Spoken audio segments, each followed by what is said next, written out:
दिल्ली से हैं और इधर दूधसागर फॉल्स देखने के लिए आए थे। यहाँ पे ये लिमिट रखा है 225 गाड़ियों का और वो लिमिट ख़त्म होते ही सबको रोक देते हैं, अंदर नहीं जाने देते हैं। ये बड़ी दिक्कत की बात है कि ये नहीं करना है। वो लिमिट का क्या मतलब है हमें नहीं पता है, पर ये लिमिट की वजह से बहुत सारे लोग सुबह से खड़े हैं 6 घंटे 7 घंटे से, उनको अंदर जाने का मौका नहीं मिल रहा है। तो गोवा गवर्नमेंट अच्छा ये कर दे कि ये लिमिट ही हटा दे। बहुत ही गुस्से में है, सभी को वाटरफॉल जाना है, लोगों को टिकट नहीं मिल रहा है, यहाँ पे बहुत लंबी हुई भीड़ है, काफी गुस्से में है।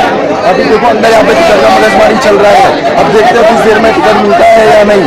ये पब्लिक तुम्हारी गुस्से में, आप देख सकते हैं पब्लिक। आप कहाँ से आए? मैं अहमदाबाद से आया हूँ सर जी, और यहाँ पे काफी दूर दूर के लोग हैं। और कितने देर से इधर है? मैं मुझे 3 घंटा हो गया है सर जी, मैं 3 घंटे से आया यहाँ पे और मेरे को कोई अभी टिकट मिला नहीं। हमारा बंदा खड़ा है वहाँ पे लाइन में, देखता अभी टिकट